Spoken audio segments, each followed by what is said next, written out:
What's up guys, Romeo here. For today's video, I'm going to be sharing with you guys my experience at my first ever USPSA match. So I got in front of us here, the gun I used during that match is just a stock Glock 19 Gen 5 MOS with unload show clear, nothing in the chamber, nothing in the magwell. We're all clear here, guys. Holosun EPS 6 MOA red dot, Surefire X300, whatever. It's a light. And I decided to use the only holster I had at the time, which is the Safariland level 3 retention holster.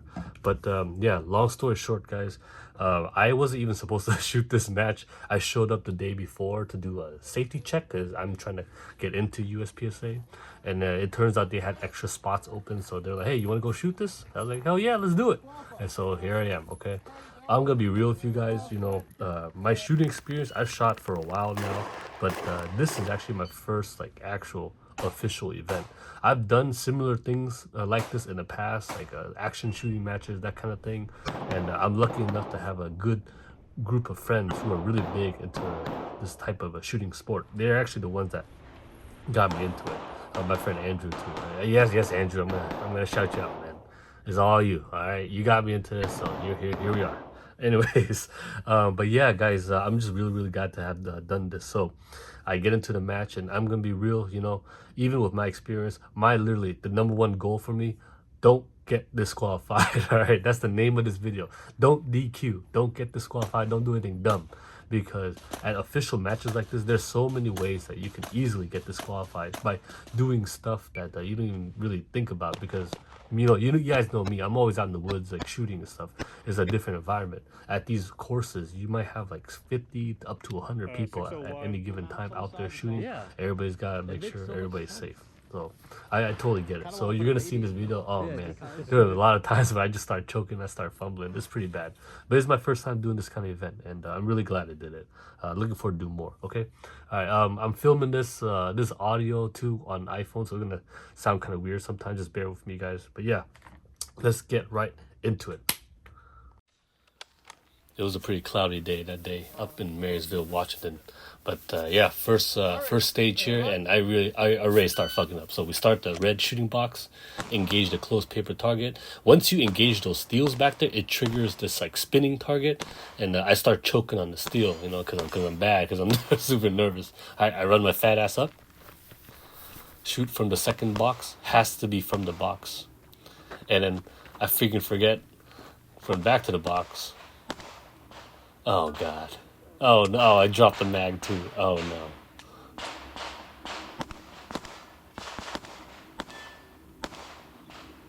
Run my fat ass down.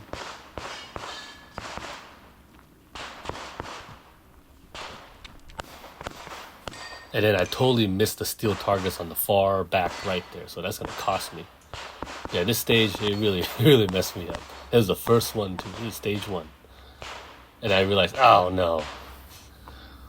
Anyways, gotta do what you gotta do. Okay, stage 2. You guys gonna notice that because I'm still really new to this, I do a lot of like shooting and stopping. I'm not really like flowing really well, so you know, fuck it, right? Okay, feet on the yellow block thingy. I got targets to the left and right.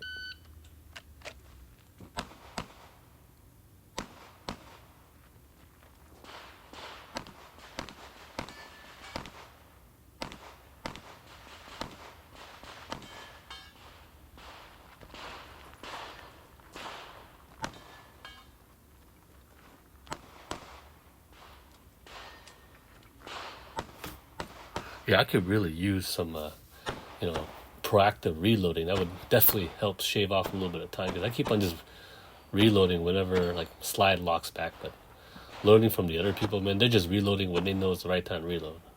Damn. Okay, stage 3. Again, feet on the wooden thingy, and we gotta shoot from inside the box. Gun is on the blue barrel.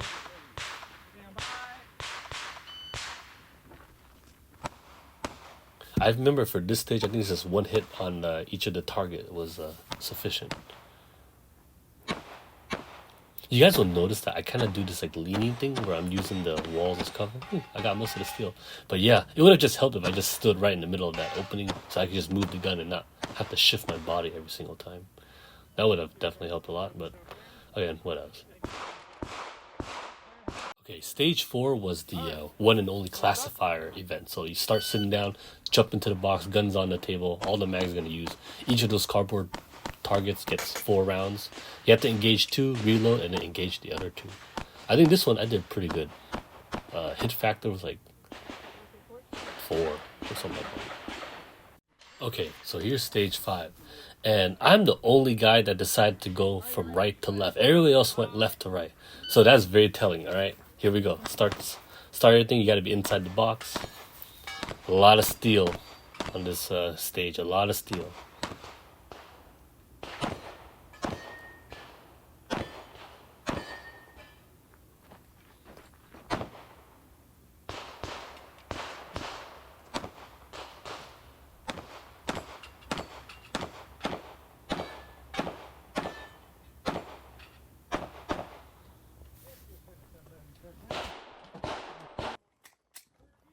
My friend got some footage of stage 6 here where they got these stupid ass bunny targets because this was Easter. This was actually on Easter Day. I forgot to mention that.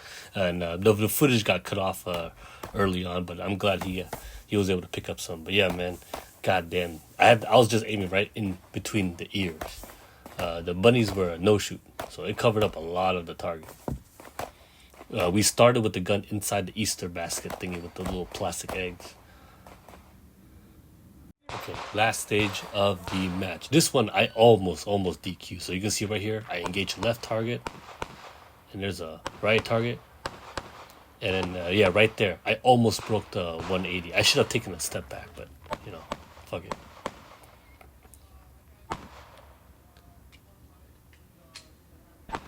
And there's a tricky ass shot. We have to shoot this target all the way behind the barrels back there on the far right. Run my fat ass up.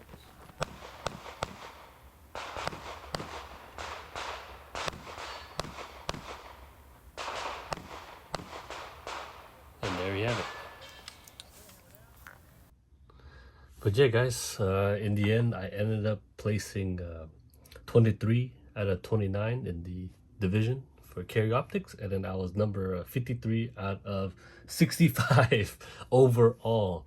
So yeah, you know, pretty bad, definitely down there. To be expected, you know. I'm gonna be honest with you guys. I felt pretty nervous. It's just different, really different from the kind of things I do when I shoot out in the woods, but in a good way. You know, I definitely learned a lot and looking forward to doing some more.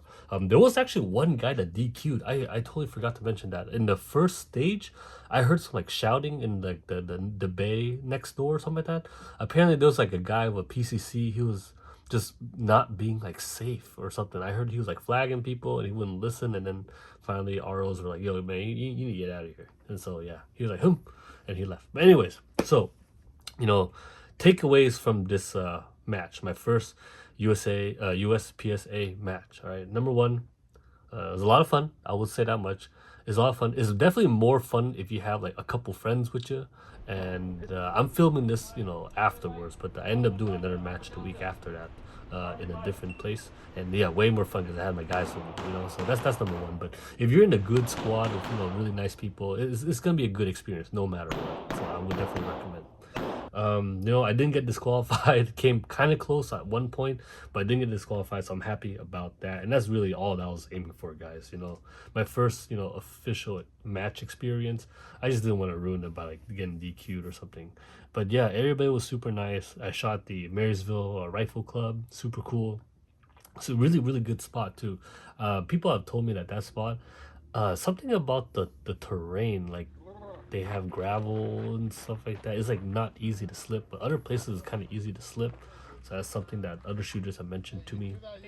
For that day, I was gonna run my carry gun, which you guys have seen before. It's nothing special. It's loaded right now, but it's a SIG 365 XL, just stock with an APS and a flashlight. I was gonna run my carry gun that day because I've been shooting my carry gun way more in the last 2 years than shooting my standard Glock 19. But for some reason that day, I just figured, yeah, let's just run the Glock, you know. And yeah, you know, it performed fine, no issues, no nothing, running the regular 15 round mag. So it's definitely not the equipment or the gear, it's just the skill. A lot of fundamentals I gotta work on. And 2025 for me is gonna be a big change of things. To be honest with you guys, and I was gonna post this in like an update for the channel, but in terms of my shooting experience, because this is all a journey in my opinion. Shooting, owning firearms, and here in the United States, it's definitely a journey. You start out wherever, everybody starts out somewhere different, and you kind of work your way up and figure out what you like, what you don't like. For me, for so long now, you guys see my videos, I'm out in the woods just running around shooting carbines and just having fun. But somewhere along, I would say around 2023, like I remember it was around October, so I was shooting with some people, and then we had some like serious conversations about stuff, and that's when sort of my mindset kind of shifted a bit, and I wanted to definitely focus more on pistol fundamentals and as like a baseline. Because if you're gonna conceal carry, almost every single day of your life, you better be damn good with your pistol. You know what I mean? That ought to make sense for everybody. So that's where I started to really take pistol shooting a little bit more seriously. So for the rest of 2024, I definitely started shooting a lot more pistol. At the end of most of my range trips, I'll try to put through at least 100 to 200 rounds through my carry gun, whatever I can, or whatever time permitted. But I would say this for 2025, going into this, USPSA for me is going to be a great opportunity to really test where I'm at in terms of my skill and whether or not the things that I do when I train is really contributing to me getting better. It's a good way to actually measure, right? Because it's under time, it's under pressure against a lot of different people, so there's more data, right? This is the only foolproof way to see, am I getting better or not compared to all these people. But also, having a group of people they can shoot with too, it makes the experience that much better, I would say. It's really the friends you made along the way. I think that saying is really true. But anyways, guys, yeah, this is gonna be my first one. I'm filming this like 2-3 weeks afterwards. I have another USPSA match I shot the week after this one, and then I have some more lined up. So my goal is to try to do 1 to 2 every month, all the way until like fall or so, if possible, whenever work and time permits. Okay, so hopefully you guys enjoyed the video. It's really just me just sucking on camera. I'm sucking dick out here, guys. But it's a good time. It's a good time. It's a good experience. I'm glad I did it. I got no regrets. Yeah, this is my first time doing like a voiceover type of video for this sort of footage. I'm trying to figure out a better way to do this, so just bear with me, okay? Any questions at all, just post them down there, let me know. All right, take care, guys. Bye bye.